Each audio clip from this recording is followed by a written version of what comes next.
Hanya saya mengucapkan apa yang saya pelajari ketika ditimpa musibah, alhamdulillah inna lillahi wa inna ilaihi raji'un. Itu aja ucapan saya. Sambil jalan, tidak fikir apa-apa. Tidak fikir siapa, apa motifnya, apa urusannya, apa alasannya, tidak fikir ini semua. Saya fikir ini takdir dari Allah, alhamdulillah. Ya Allah ini darimu, alhamdulillah. Saya mempercayai satu hal, tidak ada sesuatu yang terjadi kebetulan. Semua ditentukan oleh Allah. Atas izin Allah. Bahkan kata Umar bin Khattab radhiyallahu anhu, kita lari dari takdir ke takdir. Ya. Jadi apa yang kita buat? Tidak bakal bisa merubah takdir. Saya percaya ketika kita reaksi dengan takdir, tidak akan berubah. Marah, emosi, tidak berubah. Kalau takdir ini bisa rubah, saya mau duluan marah. Alhamdulillah itu. Dan ini yang selalu saya bilang sama jemaah. Jemaah kan rata-rata kalau ada berita ada orang wafat, meninggal, ini kan pasti innalillahi. Saya bilang jangan. Pertama alhamdulillah. Kenapa alhamdulillah? Di situ ujiannya. Karena ini ujian, kita mampu ucapkan alhamdulillah ketika musibah, bukan hanya ketika senang. Ketika musibah. Ketika musibah tidak mudah orang ucapkan alhamdulillah. Pasti macam-macam perbicaraannya. Beda sama orang yang ketika tertimpa musibah dia yakini ini dari Allah, alhamdulillah. Berarti kata alhamdulillah kita masih mau memuji Allah walaupun kita lagi musibah. Di situ saya meyakini akan datang ketenangan yang luar biasa. Di sini kita perlu belajar, bro. Dan menurut saya kemuliaan akhlak seorang bukan di saat lagi santai. Ya. Masya Allah. Tapi pada saat teruji kemuliaan akhlak seorang ketika betul tenang. Dengar ya udah.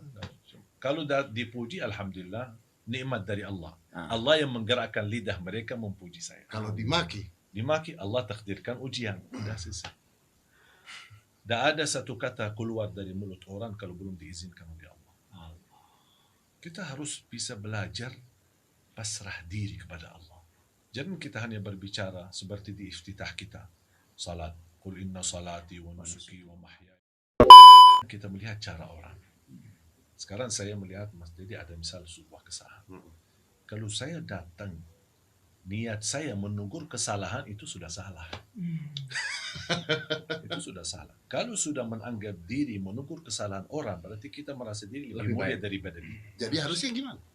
Kita memberikan nasihat. Saya sebenarnya melihat Mas Dedi bagus, baik. Cuman nampaknya kalau bisa jangan seperti ini lebih baik. Ya. Kalau dia terima syukur. Kalau dia tidak terima saya sudah selesai tugas. Dan nggak boleh sakit hati saya. Ya boleh. Bukan tugas saya, urusan Allah. Kenapa kita ikut campur? Sekarang mohon maaf kita sudah kasih nasihat orang. Terus kalau belum Allah kasih hidayah, masa kita apa aku tidak faham-faham. Goblok kamu. Terus mau apa? Nggak menguntungkan. Gitu. Aduh. Ada satu cerita. Kata Rasulullah SAW, di situ Allah marah. Siapa yang menjadikan dirinya Tuhan? Dia bukan hakim. Ya. Kata Allah, aku ampuni dosanya dan aku hapuskan kebaikan. Jangan main hukum. Urusan Allah. Surga, ampunan dosa, masalah dosa. Semua kita punya dosa. Semua kita punya aib. Ya. Tapi Allah menutupi aib kita. Tapi bayangkan juga karunia Allah. Kalau dosamu sampai ke lapisan langit dan kamu istighfar, aku ampuni semuanya. Dan kata Allah, aku tidak qadar la yunji minal qadar. Keperhatian berhati-hati tidak akan menjaminkan selamat dari takdir. Hanya ikhtiar, kita hati-hati ikhtiar. Tapi itu belum tentu jadi jaminan. Kenapa kita harus hati-hati? Kenapa kita harus ikhtiar kalau misalnya kita menyerahkan pasrah? Itu ajaran Islam. Islam menajarkan kita tidak boleh misal tidur di tengah jalan, aku mau tidur di sini, saya tidak takut mobil. Islam kan memberikan arahan yang masuk akal. Logika. Saya selalu berprinsip begini. Orang yang salah sama saya doa, ya Allah ampunilah dia. Kalau saya yang salah kepada dia, ya Allah ampunilah saya. Sudah selesai. Tanamkan kepada jemaah begitu. Masuk ke masjid, langkah kaki yang kanan. Kenapa? Bukan karena itu sunnah, bukan karena ini hal baik, tapi ingin Sampai anak-anak. Saya bilang biasanya kalau kita memberi ke anak sesuatu, namanya anak-anak kadang-kadang suka mengambil bagi kiri. Kita kan sering mengingatkan, mana tangan yang bagus, mana tangan yang kanan kan? Saya bilang, boleh nggak dirubahkan kata itu? Terus apa? Mana tangan yang disukai Nabi Muhammad?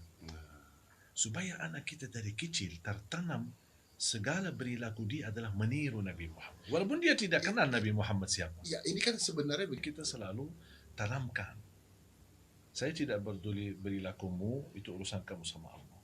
Tapi bisa nggak kalau kamu masuk ke masjid, kaki yang kanan? Kenapa? Ingat Nabi Muhammad.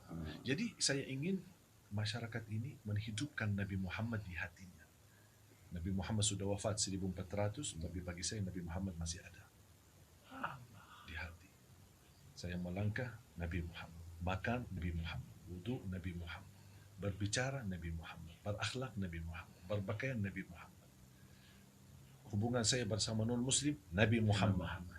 Nabi Muhammad juga dalam tetangganya Yahudi, dalam tetangganya non-muslim, kufar Quraisy. Coba lihat, belajar. Nabi Muhammad sebenarnya luar biasa.